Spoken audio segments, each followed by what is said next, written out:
Hello, this is Greg Allison with Green Gregs. Come to you on the 5th of October 21. Time on deck is 2007 hours Central Daylight Time. Ladies and gentlemen, is China about to strike Taiwan? They had just been putting enormous pressure on Taiwan over this weekend. In fact, they flew record sorties around Taiwan 2 days in a row after 3 days of very high level activity. It started on Saturday when they flew 38 planes, warplanes, around Taiwan, and that was equal to the previous record. And then on Sunday, they upped it one and flew 39, and then on Monday, they came back with 52 warplanes and flew around Taiwan. We're talking about nuclear-capable warfare fighting aircraft. And China has really been ratcheting up the rhetoric very considerably. And there's been a lot of other signs in China, a lot of changes in China that suggest that China is shifting to a war footing, from an economic production footing to a war footing. So, ladies and gentlemen, is war nearly at hand? That is a question we're going to ask. Could this lead to World War III? Could it lead to other adventurism other than just Taiwan? What could come out of this?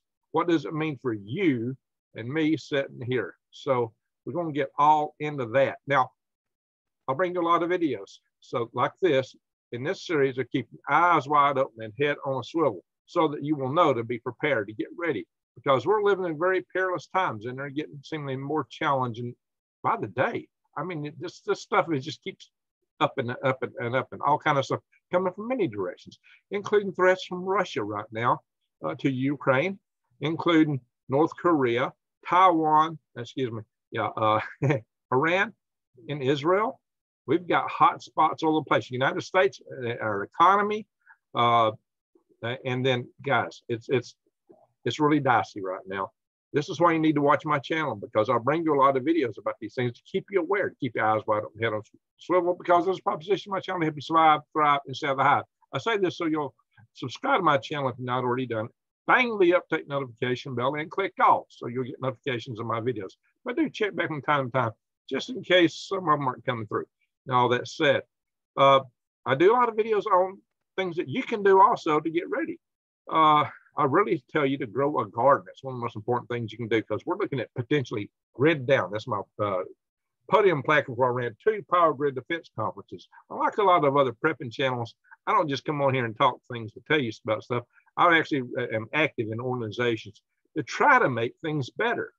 I also have started the Freedom Restoration Foundation.org. Go check that out. So we're trying to make this a better world every way we can. We've got tribe networks, a lot of things we're trying to do, but I also bring you videos, like I said, about gardening, worm farming, which you need to do that so you don't have to buy fertilizers and chemicals for your garden, so you can survive on your own homestead. I'll bring you videos about how to eat free from the weeds and the trees and what to get from the box stores when you get the bargains. But, you know, ladies and gentlemen, I got to tell you that, you know, sometimes it's hard to get the calories and to get the just the proteins that you need from eating from the weeds and trees. Although that's very important, and it can definitely stretch your survival food. But ladies and gentlemen, I tell you, you need to pile it high. Go to those big box stores and get what you can there too. But I'm going to tell you what, sometimes it's good to have lightweight food that you can easily move around, because it's very portable and also low price for what you get. So I got a special deal for you. You can get, if you go to prepwithgreg.com, you get $100 off a 3-month supply of this lightweight freeze-dried food. Ladies and gentlemen, this stuff is, you got breakfast, lunch, and dinner, 2,000 calories a day, a deal that'll make you a winner.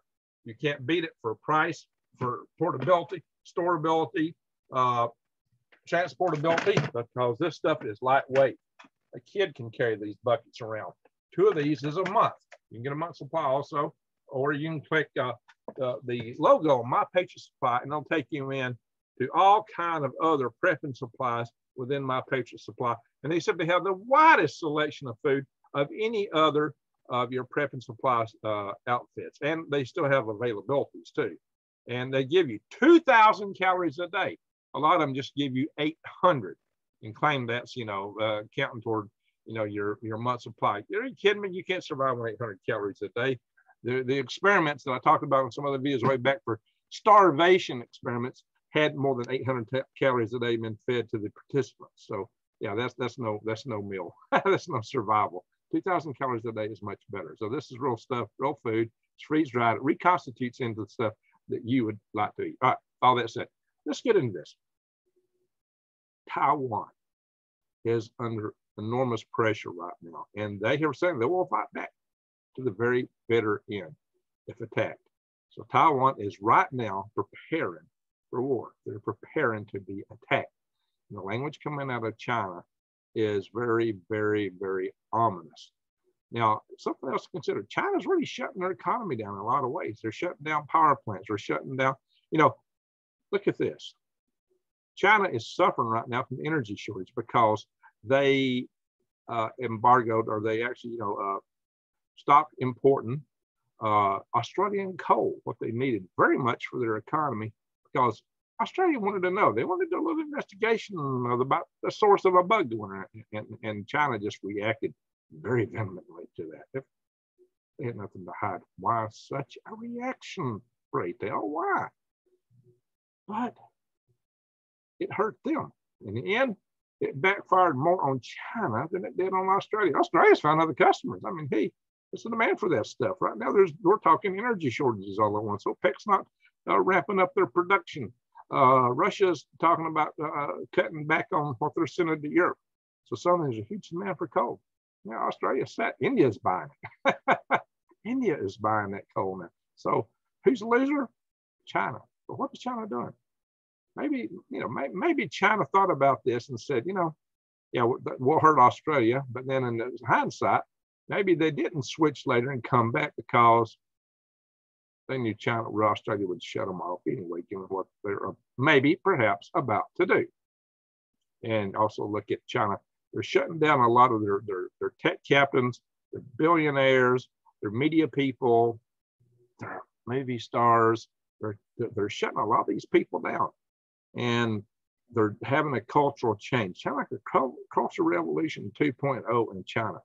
But they're changing more to a CCP dominated government, which they had originally all along.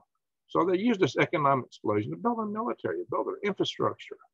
And now that they got it, they're going back to who they were all along. So they showed this pretty face to advance their systems. Maybe that's what it was all about. The Sun maneuver. You tell me. You may not buy that. But look at the rhetoric. Look how they suddenly claimed huge chunk of the South China Sea in violation of the law of the sea treaty, in violation of rulings of the International Court, claiming territories that should have been within the exclusive economic zone of other nations. And look how they're reacting, they're on the line of control there in between them and India. So there's just a lot of stuff going on there. Now, if you think about this, China is putting out a lot of stuff to their people, blaming America for everything, saying that we've attacked them basically. And the language they're putting out to their people, it's a kind of language a country propagandizes its people with before they attack someone, before they go to war. Because they got their people, they're stirring them up against us, They're stirring the pot. And these people don't have any other news media to go to because China's locked everything out. Oh yeah, a lot of these billionaires and other people, they're suddenly being accused of all kind of fraud or this, that, and the other, and a lot of them are going to jail and prison and la-di-da-di. So I just disappeared. What happened to Jack Ma? I think he's probably still out there somewhere. But guys, that's what happens in the command economy. I think, I talked to you a lot about freedoms and the values of freedoms, and a lot of you discredit that. You don't think that. You think that is so 1776. That is just so old. We're beyond that today. We don't need all that. There's no purpose for all that stuff. I've actually had people tell me that, some young people, and I now just got to tell you guys, the founding fathers knew a lot more than you'll give them credit for. We have the right to know what we're being charged for. Habeas corpus. That's what that is. It's the right to know what you're being charged for. You have a right to a jury, a trial by jury of your peers in this country. Over there, if you're charged guilty, that's all there is to it. You don't even know what to charge for. Kind of like our act they passed, you know, to 9/11. Starts with P and ends with patriot. Which is anything but patriot in my view, but yeah, we're sliding in a direction. It's not freedom in this country, so we got to look at that. So I started Freedom Restoration Foundation, my friends. Okay, all that said, I'm going to share some articles in a minute just to show you the depth of this. But think about this: China is changing their culture. They're doing so and doing so rapidly. Is this to put themselves on a war footing? Is that where they're going? Is it so they can take Taiwan and who knows what else? Is it because I'm going to do a video real soon? I mentioned this in a previous video, and I'm still planning to do it. There's just so much activity in Taiwan, I decided to cover this first. I'm going to do a video about the Great Fall of China. Not the Great Wall of China, the Great Fall of China. China, I would submit to you right now, is at their peak. They had all these plans to go out here, but they're hitting issues. There's big issues where they were planning to go, and this might be their last best chance to do the things they wanted to do all along. And therein lies the danger. If China is on the precipice of a great fall, then they're desperate. They may do things that they would not ordinarily do even. And you get a dictator like Xi Jinping in charge, it might not be pretty. It might not be pretty at all, my friends. So that may be, look, the language coming out of the CCP is extremely bellicose. And everything is when anything dealing with us and them, it's, we're right, you're wrong.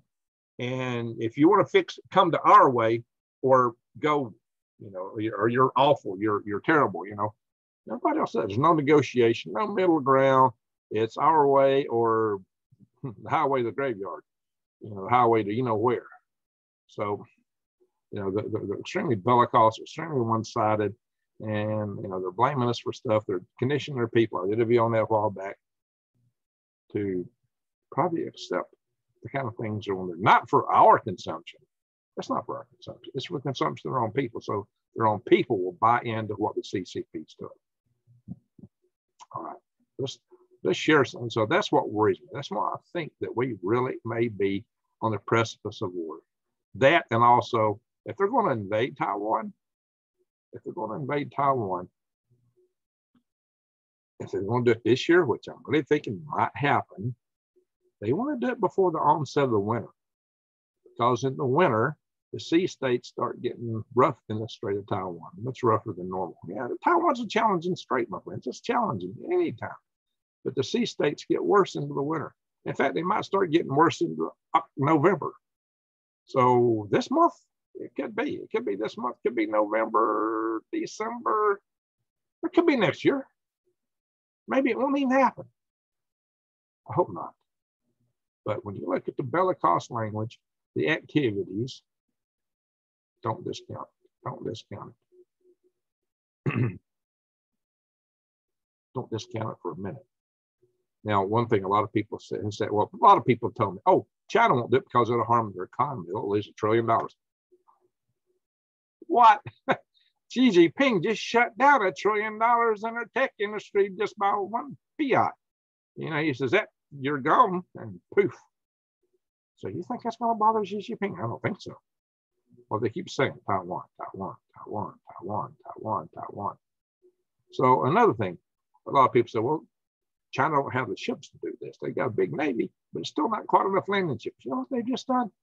They have repurposed their civilian transport ships, cargo ships, ferries, so they could put landing gear on them to support invasion. It turns out that now China has 1,000 potential landing ships to go at Taiwan. This is news. This is new news. This is breaking news. 1,000 potential landing ships to come in and hit all the beaches in Taiwan. That is very significant. Just one of these ferries could take in like 300 tanks.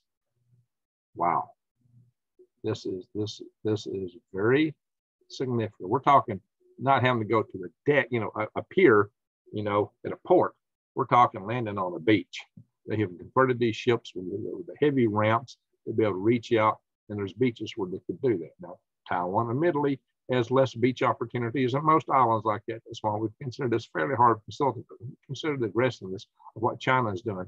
Why would they come out with that kind of policy? Why would they repurpose civilian ships if they didn't have designs on doing something like this? Why would they be changing their cultures so much right now? So, suddenly suddenly if the United States and those other countries, oh, well, we don't want to trade with you, look how bad you are. Well, they're already closing their society. They're already pulling inward. They're cutting, shutting down factories.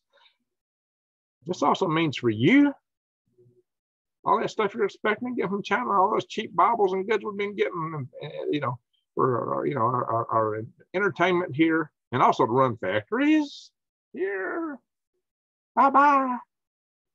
Bye-bye. And if they hit Taiwan, the chips that we use for a lot of our stuff, bye-bye. We're going to be in a serious logistics problem. Our supply chain will go poof. It will be very bad. Just on that alone. Even if we did nothing, if we didn't get involved, and if they didn't do anything back to us, it will have huge consequences. Huge consequences. Of course, we would embargo them. Of course, we'd probably blockade them at least. But we might go into full-fledged war with them. And in fact, in anticipation of that, it is possible that China, thinking that we would take action to stop us before we would have a chance to, might even take down our power grid in advance in a totally destructive way to take us off the world stage. And if they do that, they might think that might be the game changer.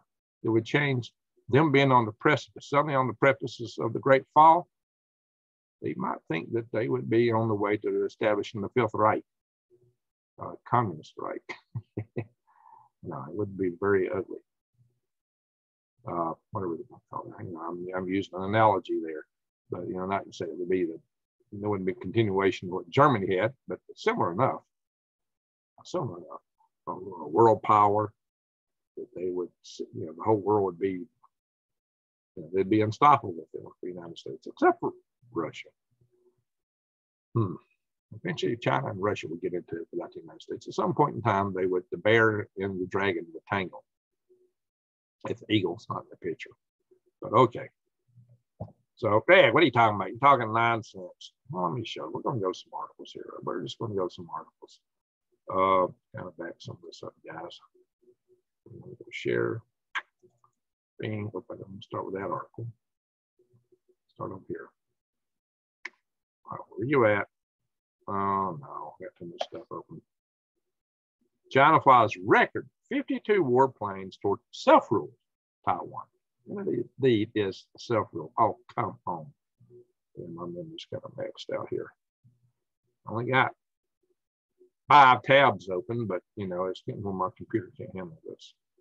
Gotta get a new computer. And here it is. That's what I'm talking about. Monday, China flew 52 planes toward Taiwan. These included 34 J-16 fighters and 12 H-6 bombers. We're talking nuclear bombers. Okay. Typically, they fly intelligence, electronic warfare planes and anti-submarine planes in these expeditions. So that's just a subset of the 52 right there. 34 and 12. Only had the 52. So there you go. There was other aircraft in that. So just again, China claims a democratically ruled island. What have I done? I've done several videos. So it says you do not have the right to possess anybody else. No people have the right to possess another people. That's not a slavery. Yet China possesses the Uyghurs, possesses Tibet, Inner Mongolia, and now the Hong Kong, and now they want to go for Taiwan. Bad form, China. Bad form. To put it mildly. So, yeah, so experts are already calling this gray zone warfare. They got a word for this. It's beginning to be looked at in terms of warfare. So, yeah, and see, China's really, after that anniversary they had, 100th anniversary of the founding of the CCP, and it's the 72nd, I guess, anniversary since the China Civil War. They ended in 1949. Is that right? It's, I don't know, but anyway, that's what it said somewhere. But the fact of the matter is, you know, they've gotten very more bellicose just right after they had that huge anniversary. It seemed to be like a turning point, although they were already heading that way. But that's when they seemed to have started the Cultural Revolution 2.0. And of course, Washington did not take kindly to this. We urge Beijing to cease its military, diplomatic, and economic pressure and coercion against Taiwan. And what did that get them? China slams back. Now, maybe I should close one of these to get one of these other articles open a little faster. Taiwan belongs to China.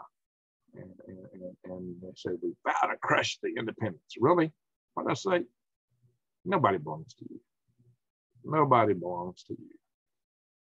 Maybe yourself, possibly. So China criticized the U.S. on Monday for comments shared by the U.S. State Department over the weekend calling for China to cease its increasing waves of provocative military flights around the island. And China claims that Taiwan is part of its territory and to crush all attempts to assert Taiwan's independence from the Chinese mainland. That also would apply to other countries that got involved. The United States is very concerned by the People's Republic of China's provocative, that's what we said, military activity near Taiwan, which is destabilizing risk miscalculations and undermines regional peace and stability. We urge Beijing to cease its military, diplomatic, and economic pressure and coercion against Taiwan. Yeah, there is quite a potential for miscalculation. You know, it could be that somebody on either side would make a serious mistake that could trigger a war accidentally. That's often happened. And as you start getting more and more forces in play, the chances of that go up. So, in any event, these are the things. Let's see, there was more said here. And there's other interesting. Who of China said, the spokesperson says these provocative moves undermine China-U.S. relationships. Yeah, really. There's some provocative statements in another article. I'll read to you if I can get to it. What the Taiwan response? If China is going to launch a war against Taiwan, we will fight to the end. And that is our commitment, said the new prime minister there, Wu, or new president, I guess. So, you know, they just had elections in Taiwan. So that's his response to it. And there's another statement over in one of these other articles that really is provocative, some very provocative statements here. This is The Hill. Like I said, The Hill is a newsletter. It used to be a magazine, a paper that you would find in all the cafeterias on Capitol Hill, and all the Senate and House office buildings, congressional buildings. That's where you would find these things just laying around everywhere. So this is very much a Washington, D.C. centric news source. But now they're on the internet. And again, Taiwan is preparing for the potential war following a series of increasingly aggressive military activity from Beijing and Taipei's foreign minister warning that should the nation attack, it will suffer tremendously. Oh, okay, well, that's kind of backwards. And this talks about the flights. The defense of Taiwan is in our own hands. We are absolutely committed to that, Bruce said. Okay. I'm sure that China is going to, I am sure that if China is going to launch an attack against Taiwan, I think they are going to suffer tremendously as well. So Taiwan is really committed to taking it to the next level. All right, where's the statement I'm looking for? I think it's in this article here. Oh, this is express.com. I hate this website because it's got all these goofy ads and so it's eating all my memory up. A couple of these websites that just throw so many ads in them that it just flat kills your memory.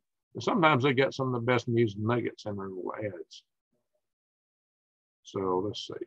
This is the Express. This is a British paper. Gosh knows. All right, we got a pop up here. Kill it. So let's start jabbering at us. All right, there's certain statements I'm looking for here. I want to find them and show them to you. Give me a second.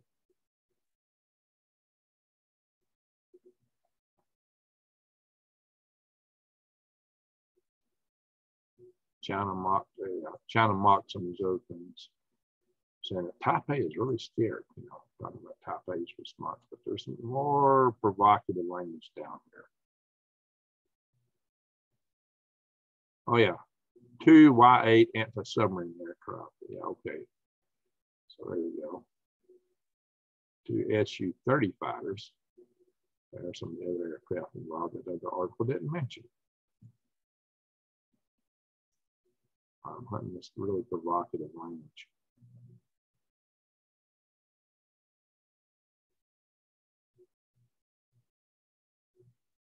I'm sorry guys for taking some time to scan through. I don't know exactly where it was, but it's in here.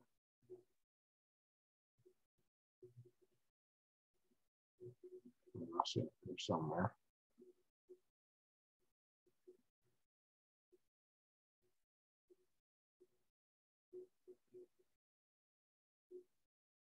Ah, here it is. Here it is. Sending a message to Taiwan. So this is probably in the Global Times. I think this is where this is published. God, I hate all these ads. Chinese authorities through the publication. I think, yeah, Global Times. This is written in the Global Times, which is the official mouthpiece of the Chinese Communist Party. Okay. This is what they said in the Global Times. Nothing in the Global Times comes out unless it's absolutely any Chinese newspaper, unless it's approved by the Chinese Communist Party, but especially the Global Times. He says, if the U.S. and the DPP authorities do not take the initiative to reverse the current situation, hey, we want to be independent, or we're not going to bow down and let you just come in and take us. That's what they mean. The Chinese mainland's military punishment for Taiwan independence, secessionist forces will be triggered. Here it is. Time will prove that this warning is not just a verbal threat. Once again, let me repeat. Time will prove that this warning is not just a verbal threat. All right, my friends. That's a very provocative statement. That is basically an admission that, hey, we're going to attack. Time. Well, how much time is time? Is it a minute or a millennium? I don't think it's a millennium, and I don't think it's a minute. It could be a month. Should be a year. I'm beginning to think either this fall or next spring. That's gonna, or maybe next summer. But really and truly, hurt the United States the most. We want to take our power grid down. If they could push it out toward the very end of fall, if they could put it all in, you know, like late November, early December, maybe even about before Christmas, if the sea states, if they got a good calm day for sea states, I don't know. But the more you get in that season, the worse the Taiwan Strait gets, the harder it would be for them to stage something like this. Okay, but here's the danger. We know that Iran and Israel sending mixed messages out of Israel. One, they were going, oh, Iran can't, you know, Iran's about to have the bomb. They're about to have it within 4 weeks. And also, oh, now I've seen something. What about to have it in a year? And now suddenly I'm seeing another thing that, hey, they're on the verge of attacking. So there's mixed messages coming out of Israel. What you expect just before the attack? So, you know, confuse the enemy. Make them lay back a little bit and then waffle. Might be what's going to happen. I don't know. But guys, here's the bottom line. Here's the national interest. America cannot take on China and Russia simultaneously. Now, all the sims of us fighting Taiwan directly says we lose. All the sims they've done says we lose badly. They don't mean that's what's going to happen. That's what come out in the sims. And it could be if we step back and take the blockade approach that we would win, but Taiwan would still be lost. And our supply chains would be shattered. All the stuff coming from China, all the stuff coming from Taiwan would be gone. Our economy would be rough. But somehow we would adjust to that if we don't lose our power grid. If we lose our power grid, it's game over, guys. It is game over. We're in an apocalypse. Worse than you can imagine. I've talked about that in videos. It ain't, you can just sit back and you got your solar rays and you're going to be fine. No. The nuclear power plants, spent fuel rods, forget the reactors, spent fuel rods will probably cook you at your home, most likely. And if not, you got all kind of hordes coming out of the city, starving hordes will be marauding across the countryside. So, you know, it's not going to be a picnic. You know, it's not a situation we ever want to see. So let's hope these things do not happen. Let's hope none of this comes to pass. Greg Allison is not saying this is absolutely going to happen. So don't call it a prediction. It's a possibility.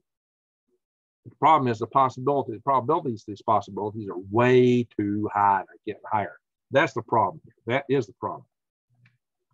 So I had some guy, oh, Greg, none of your predictions ever come true. I had some guy say that. Well, I don't make predictions. I talk about possibilities.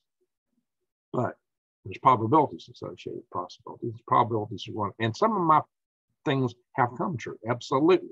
Particularly in our economy unraveling because of people not working. I did a video on that a couple of years ago. And guess what? That's happening right now. So, you know, don't say that my stuff don't come true. I don't want it to come true. I don't want either stuff to come true. That's the truth about it. And I'm actually actively working to try to keep these things from coming true. I'm trying to get people to join with me on that, like power grid defense stuff. Okay.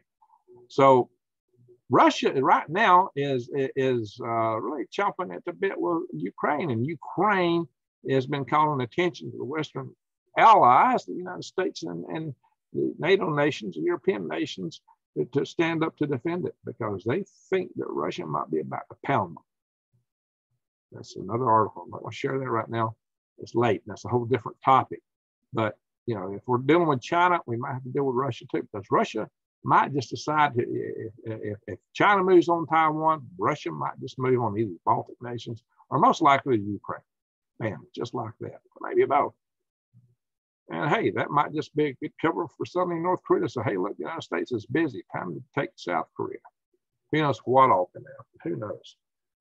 But it could be a very ugly situation real fast. We could have it breaking out between Israel and Iran. Iran might decide to do a preemptive on Israel. But they're thinking Israel's about to hit them anyway, so Iran might just do a preemptive on Israel.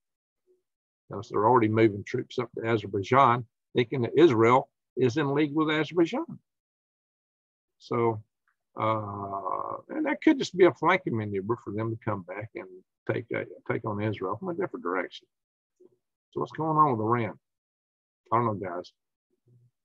But the situation is that in a direct conflict with both Russia and China, the United States would be in a very dire consequence. I don't know, what's it talking about here?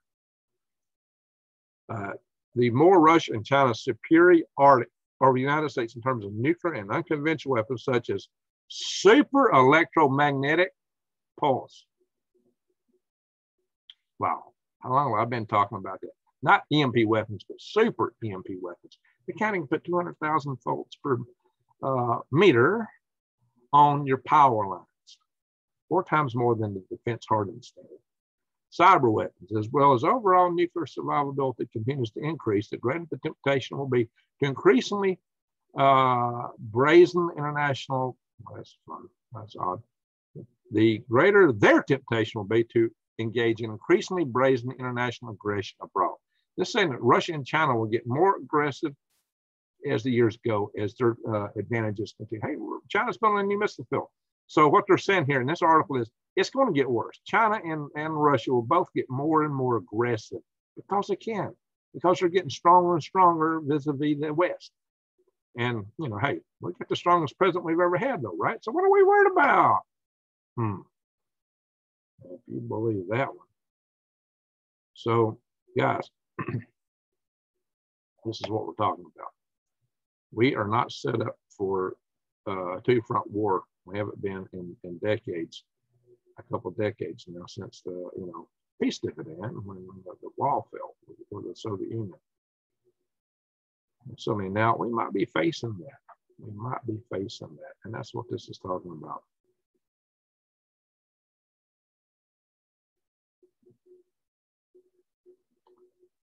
So a recent article in the National Interest, the former Secretary of State for European and Eurasian Affairs, Wes Mitchell, expanded upon the increasing danger, warning that the greatest risk facing the 21st century United States, short of an outright nuclear attack, is a two-front war involving the strongest military rivals. Now, what we're talking about is even if it's a conventional war and no nukes are used, we're going to get it handed to us. That's really what they're saying. Such a conflict would entail the scale of national effort and risk unseen in generations since World War II. And this would be two nations far more powerful, each one, than Russia, than was Germany or Japan that we fought in World War II. Such a conflict would entail, effectively pitting America against the resources of nearly half the Eurasian landmass. It would stretch and likely exceed the current capabilities of the U.S. military, requiring great sacrifices of the American people with a far-reaching consequences for U.S. influence, alliances, and prosperity. Should it escalate into a nuclear confrontation, it could possibly even imperil the country's very existence. No duh, right? Wow. It didn't take a rocket scientist to figure out that last part. Jeez, Louise. Okay, what they're saying, a conventional war, if it's entirely conventional, it would be awful, catastrophic. Given the high stakes, avoiding a two-front war with Russia and China must rank among the foremost objectives of contemporary U.S. grand strategy. You better get over and make friends with Russia, United States. What did I talk about way back when? I said, we'd be a lot better off if we made an alliance with Russia against China, because and Russia's eventually going to have to deal with China. But we didn't do that. We poked the bear, and now the bear's responding and poking back and threatening Ukraine and probably going to work with China. And they would probably see the advantage of putting us on a two-front situation. So, this is like wishing in one hand and taking you want the other and see which one gets full the quickest, guys. This might be our great foremost objectives, but that's very wishful, very, very wishful, and probably not even realistic if both sides are intending to be aggressive in certain areas. So, yet the United States has been slow to comprehend this danger. Well, no kidding. Or the danger against our power grid, which some of us have been banging on the drums real hard to try to get hard. Yet, alone, the implications it holds for U.S. policy, a debate has erupted among defense intellectuals about how to handle a second front contingency. There has been much less discussion of how, if at all, U.S. diplomacy should evolve to avert a two-front war. Okay, diplomacy would help start with, it would also help if we had such thing as diplomats, real diplomats and real statesmen, Since when have we had a real statesman in this country? In the current budgetary environment, though, the most likely outcome could well be the worst of all wars, namely that America will continue to try to overhaul all threats while reducing real defense spending. Such an approach keeps U.S. power thinly spread. This creates an ideal setting for increasingly aligned Russia and China to conduct repeated stress tests of the United States, resolve in their respective neighborhoods, and when conditions are right, make synchronous grabs for, say, Taiwan and the Baltic states. Synchronous means at the same time. To put us on the foot of the two-front war, something that we just couldn't deal with. Hey, China, you want Taiwan? We'll take Ukraine or a Baltic state. We do make these moves at the same time. The United States is going to Oh, North Korea. Now's your last best chance. And a lot of people think the North Korean regime is about to collapse anyway. So they might be also in a similar state of desperation to do something. So there you go. Desperation between Iran and Israel, desperation between North Korea and South Korea, desperation between Russia and the Ukraine. Ain't desperation from Russia, so it's interesting that that is the situation. Desperation on the hands of the Ukrainians and desperation on the hands of the Taiwanese. There's no reason China got to take Taiwan, but it's part of their internal culture because China keeps harping on it for so long. Yeah, we're going to take it. We're going to take it. We're going to take it. Now they're almost put up or shut up. You know, the CCP may have painted themselves in the corner where they got to do it now. And it seems that that's what they want. It really seems, because that's all they talk about. Wow. Scary times, guys. I'm going to stop this share. Scary times. Why they keep harping on that. You know, we talked about a lot of countries, a lot of potential conflicts. And a lot of people at the North Korean state. The population there, all they know is what they've heard from their state for decades. Same with the people in China now. They've been hearing, even the alerts they get on their phone, all the news they get, they're saying the same thing. Bad US, bad US. US is attacking us. US is doing this to us. US is doing that to us. And I kind of think it's the other way around, from my perspective. That the Chinese people are being bombarded. So a lot of them have, you know, they're getting pulled into that. You know, it's kind of hypnotic. Our news media is kind of hypnotic. Our social media, you know, there's this mantra that keeps getting repeated at various things and topics. Just drilling it in. Of course, we have alternate media. We have alternate people, alternate thoughts. And we have people with different opinions in this country. That's the beauty of freedom. They don't have that luxury in China and North Korea. But there's still a lot of people there who step back and go, yeah, it don't smell right. They're very, you know, even the people that are deceived are not necessarily bad people. They're just deceived. Their worldview has been changed. There are good people in every country on earth. And some are unfortunately deceived, and some of them might do bad things to you because of deception, but their heart are pretty good people. You know, they're just deceived. They've been turned into zombies. That happens on both sides in any conflict to some degree.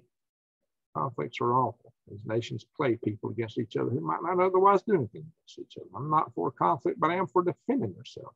But always know there's good people. Every country, with every race, religion, and belief system, in every hamlet, village, city, there's always good people.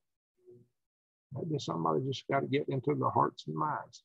There may be groups that you don't agree with, but within those groups, there's going to be still some good people. They just have a different worldview.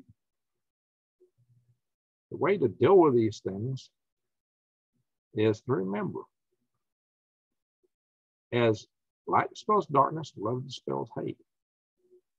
Reach across the aisle. I did a video called Rose-Colored Glasses. And I was talking about getting yourself set to the worldviews of other people, trying to understand it, and reaching out to them to try to communicate, to try to break that ice, try to get along with it, to try to get them maybe to see a different way, to have deliberations, discussions. That's the beauty of freedom when you can have it, but not all people have it. But there are a lot of members of the Chinese society that are over here in the United States right now. Maybe some of you are watching this, just think about it. You know, the things that are being popularized in the news media about us and how America reacts to China is not true. I love Chinese people. I don't love the CCP. I think the Chinese people are an admirable people, are lovely people, smart people, industrious people. And, you know, the people of Taiwan and the people of mainland China are the same people, just with different political systems and ideologies. Same people. Yeah, you see what I'm saying? At least one side has the taste of freedom. And they don't want to give that up. They're willing to fight to the end for it. These guys, that's one reason they don't like them, because if this notion of freedom reinfects their country, then their party is at risk to not exist. So they're trying to keep that quiet. Oh, these are bad people. We got to take them over. That's part of the whole reason, I think, that the CCP wants to take Taiwan, because it's such a bad example for their authoritarianism. Got to remember, what's the objective of a one-party state? Is to keep the one-party state going. What's the purpose of a tyrant, a despot, a dictator? Maintain power at all costs. And some of them really care about their own people, but they will deceive their people to get them in line for that. So what should you do? What should you do? If you know people from these other countries, talk to them. You know, don't toss them on the street. Pull them in. Strike the conversation. Let them know you're a real person. Try to plant seeds of the idea of possibly peace in their minds, something that they can take home, maybe spread. Maybe too late. If we're about to do something here in the next few months, it may be too late for all this. But who knows what influence that person might have back home when they get home? Who knows? Or you might plant seeds that would germinate after a conflict to build a better world. So never pass up an opportunity to try to make peace with somebody. Never pass up an opportunity to try to get people to understand things that we could come together. And people are people. Everybody on the world, on the inside world, is the same. You know, we all do this. We all say drama just about all the cultures. Isn't that interesting? When we're happy, we all laugh and smile. When we're sad, we all cry. Worldwide. Worldwide. We all bleed red blood. You cut us open, we look the same on the inside. For the most part. I mean, there's climate adaptations that raise people health. You know, because people are adapted to the climates that they've been in. Which we're mixing that up with transportation today. And modern technology, air conditioning, heating, and you know, the climate adaptations are not as important as they used to be. They're so important. I mean, Lord knows. I had a hard time down in the Virgin Islands in March. But I took to Alaska like a fish to water. So there you go. I got a climate adaptation that's much further north than where I'm living right now. So, you know, this isn't my climate zone in reality. I'm Nordic, living in the South. I'm a Nordic living in the South. So, all right, I'm off topic here. What can you do? Yeah, reach out to other people. That's one thing. But more immediately, get ready. Prep. Get your supplies. This could happen any moment. Any moment, this stuff could go down. So start getting your supplies now. Get ready. Buy seeds for the spring. Come spring, you may not be able to buy any seeds. Check my links to True Leaf Market below. Buy seeds. Get them now. Get ready for the springtime. Buy stuff. That's what's good about True Leaf Market. They got heirloom seeds that you can grow the plant, and you get the same plant back. You plant those seeds. So save those seeds. You have saved seeds this time. You may not be able to ever replenish them again, so you better start saving seeds. There's a video about the value of seeds, talking about the Cherokee Indians when they were evacuated. Seeds of survival. See that video. Save your seeds. Prep. Buy canned goods. It's one of the things I mentioned in the previous video that's going to be in shortage early on because the cans are going to be in shortage. Buy your canned goods right now. Get as much as you can right now while you can. Get items for you to take care of and defend your family right now. Feed your family. Water. One of my early videos before I started doing any wild plant edibles, I thought the most important topic was how to purify and sanitize water. Hey, Dave Hodges, that's two different things in case you don't know. He confuses us. He's got a much bigger channel than mine. But I go into great detail on that. So watch that video. It's on the playlist, 2 or 3 videos over on survival way down in my channel here. Go check that out. That's the most important thing to know. Water. You can only survive 3 days without water. You can survive 30 days without food. Everybody thinks about food all the time. You better put water as your number one priority in terms of sustenance. Shelter is higher order than that. You might only survive 3 hours in the elements. Pay a lot of attention to shelter. Bug in, what happens if your home gets whacked? What's your fallback? What happens if you got a bug out? What's your fallback? Vehicle, I don't think you can survive in a vehicle. You got tents. Do you have to build shelters out in the wild? I need to cover that one day. If the world continues, I've got time to cover it and make videos like that. Let's hope that's the case. Besides, camping's fun. So maybe we can do some of that kind of stuff. Learn knots. Practice survival skills. Practice woodcraft skills. Practice bushcraft, excuse me. Woodcraft's making stuff. Bushcraft. Yeah, I know better than that. Practice, sometimes you get very wild. Practice these things as much as you can. Get books. YouTube ain't going to be here for 5 years. Now start buying in books. Have books. But study them. You can't take, you got to go on a hike. You're only taking so much with you. Some of this kind of food's really good because it's nice for palates, but you better know how to eat from the weeds and the trees. Study my videos beforehand on that topic so you'll know it before it all goes down. So that's just it. Prepare. But most of all, you've got to wrap your mind around what could happen, how bad it could be, how ugly it could be. Otherwise, you're going to be in shock and you're going to be non-responsive. Deer in a headlight. Shock. Prepare yourself mentally. Think about the thought experiments, just how ugly it can be. I can tell you that. Don't dwell on it too much. Just be prepared mentally to deal with the catastrophic shocks that you might see so that you won't be the deer in the headlights. That's what happens during the headlights. They get taken out by a poacher or run over by a car. You don't want that. You want to be able to react and respond appropriately if times get crazy and get bad. If you lose your head, you might literally lose your head. I talk about that a lot too, right? But also make yourself right with your creator. So be spiritually, mentally, and physically fit as you can be. And prep every way you can.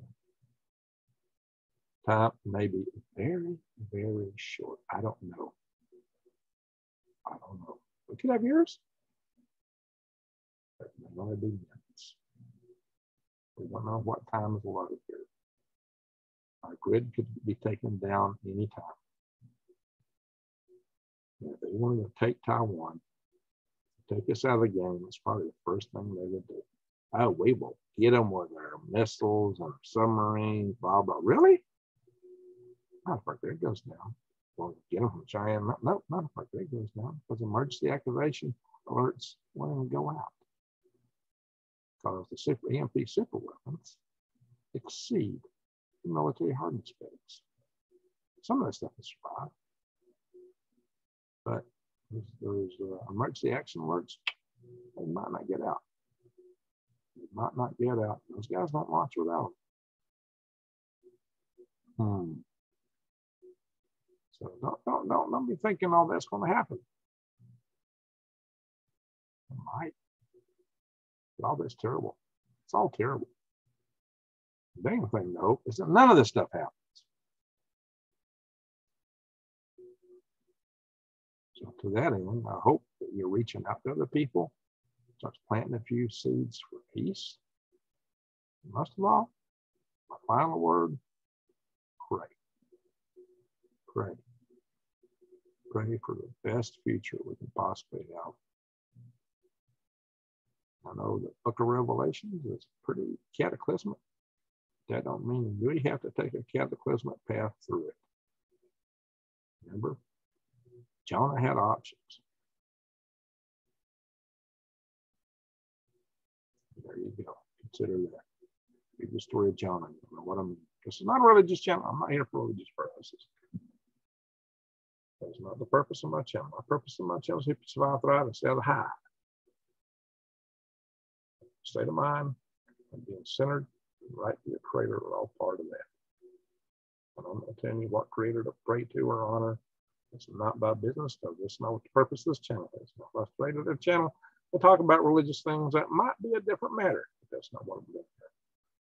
I just want you to be ready so that you can survive, thrive, and stay alive. I'm really long, but these are important things. A lot of people just don't wrap their mind around it. So in the end, they get in shock. Guys, ladies and gentlemen, we are in shocking times. It is hit. It's about to hit the fan. I smell it coming. Some fashion, the economy. Guys, it's hitting the fan. My decades-long career is about to go poof. It appears. All I can tell right now, it's over. In just a matter of weeks. I don't even know what the last day is. Maybe I'm get an exemption, but there's talk that and that went on. I don't know, guys. More later. Just wish everybody the best. Take care. And have an awesome week. Oh, one final thing. Always tell people you love them. Never forget that. Hug your family members, your friends. Pass your love. You never know what may happen. And you might not get another chance. And I'm lucky I survived the wreck on the 19th of April. Could have been my last day. You know, so I'm glad I've had a chance, many chances since then to tell my kids I love them. So don't ever forget that. Y'all take care. Goodbye.